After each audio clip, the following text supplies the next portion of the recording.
Eram 2h17 da madrugada, quando a central da polícia rodoviária recebeu uma ligação incomum.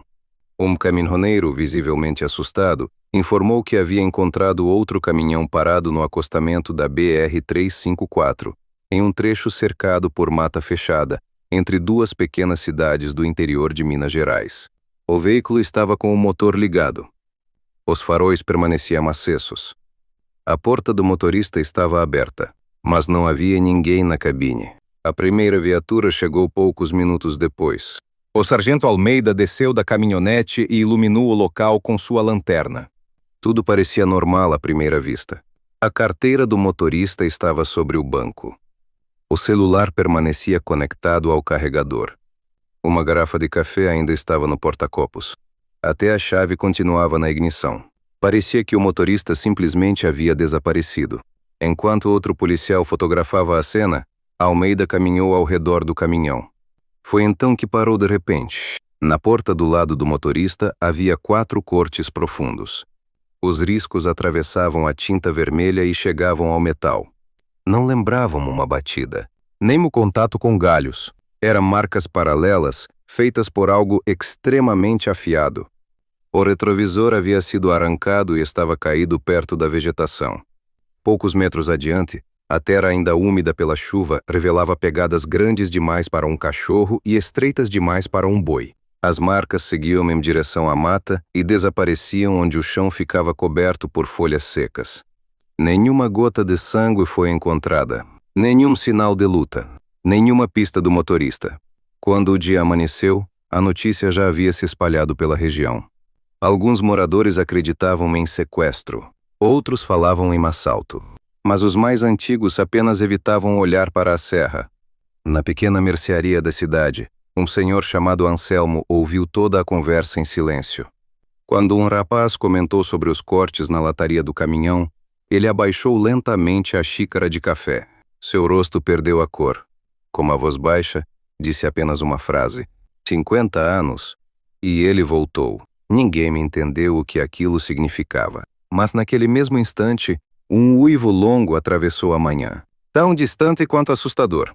Até os cachorros da cidade correram para dentro das casas. E, pela primeira vez, o silêncio da serra pareceu esconder alguma coisa. Pouco antes do meio-dia, a investigação passou para a Polícia Civil. O delegado Ricardo Menezes chegou acompanhado da perita criminal Camila Duarte. Enquanto a equipe isolava a área, Camila vestiu as luvas e começou a examinar cuidadosamente a cabine do caminhão. Ela fotografou cada detalhe. Mediu a distância entre os cortes na lataria. Anotou a profundidade dos riscos. Ricardo observava tudo em silêncio. "O que você acha?" perguntou. Camila passou a lanterna pelos cortes. Seja lá o que fez isso, tinha muita força. Ela aproximou o rosto do metal. Não parece um acidente. Também não foi feito por uma ferramenta comum. Enquanto conversavam, um policial se aproximou. "Delegado, encontramos uma câmera de segurança." A câmera pertencia à entrada de uma fazenda localizada a cerca de 300 metros dali. O proprietário entregou as gravações. Todos se reuniram na varanda da fazenda para assistir ao vídeo. A imagem mostrava apenas a rodovia. Às 2h11, o caminhão apareceu normalmente. Poucos segundos depois, os faróis iluminaram algo parado na margem da estrada. A figura era alta, imóvel, mas estava longe demais para ser identificada. O motorista reduziu a velocidade. Parou o caminhão. Abriu a porta e desceu. Parecia tentar enxergar alguma coisa na escuridão. Então a gravação sofreu uma interferência. A imagem ficou cheia de riscos. Durou apenas 3 segundos.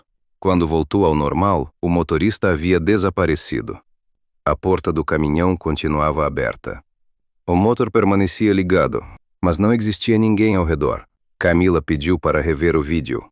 Na terceira reprodução, pausou exatamente no momento em que os faróis iluminavam a figura. Ela ampliou a imagem.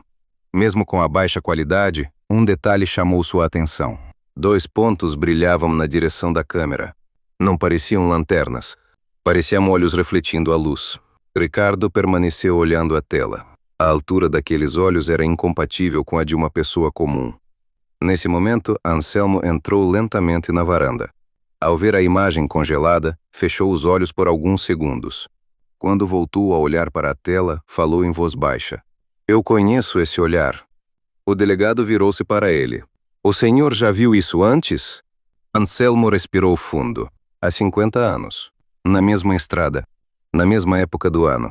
E naquela noite, meu irmão nunca voltou para casa. O silêncio tomou conta da varanda. Ninguém tirava os olhos da tela. Anselmo continuava observando a imagem congelada da câmera. Seu rosto demonstrava um medo que parecia ter atravessado 50 anos. Ricardo puxou uma cadeira. Conte exatamente o que aconteceu naquela noite. O velho respirou fundo. Meu irmão se chamava Augusto. Também era caminhoneiro. Conhecia cada curva daquela serra. Na última viagem, saiu no começo da noite e nunca mais voltou. Na manhã seguinte, encontraram o caminhão. Motor ligado. Porta aberta. Carga intacta. E 4 marcas profundas na porta da cabine. Nenhum corpo foi encontrado. Nenhuma gota de sangue. Só o caminhão abandonado. Os policiais trocaram olhares. Camila voltou a observar a gravação. Ampliou novamente a imagem. Desta vez percebeu uma placa de quilometragem parcialmente iluminada pelos faróis. Ricardo anotou a localização. Vamos até lá. Pouco depois, 3 viaturas chegaram ao trecho indicado. À primeira vista, parecia apenas mais um ponto da rodovia cercado por mata. Camila caminhou pelo acostamento. Alguns metros adiante encontrou o retrovisor arrancado do caminhão. Logo depois percebeu que parte da vegetação estava completamente amassada. Como se algo muito pesado tivesse passado por ali. Ela ajoelhou-se. A terra ainda estava úmida. Havia pegadas. Grandes, profundas, com dedos longos demais para um animal comum. Ricardo aproximou-se. Consegue identificar? Camila balançou a cabeça. Nunca examinei marcas como essas. Enquanto fotografava as pegadas, um vento frio atravessou a mata. As folhas começaram a balançar. Os pássaros silenciaram. Até os insetos pararam de fazer barulho. Um dos policiais ergueu a cabeça. Estão ouvindo? Todos ficaram imóveis. Entre as árvores havia passos, lentas, pesados, como se alguém circulasse ao redor da equipe sem ser visto. Os sons mudavam de direção o tempo todo. Ricardo sacou a arma. Os outros fizeram o mesmo. As lanternas iluminaram a vegetação. Nada. De repente, um galho grosso se partiu. O barulho veio poucos metros à frente. Camila virou rapidamente a lanterna. Por apenas um instante, viu uma sombra enorme cruzando entre as árvores. Foi rápido demais para identificar. Quando os policiais correram até o local, encontraram apenas um velho jequitibá. No tronco havia 5 marcas profundas de garras. Os cortes estavam muito acima da altura de uma pessoa. Camila passou a mão sobre a madeira, respirou fundo e falou em voz baixa: seja lá o que está nesta floresta, ele sabe que estamos aqui.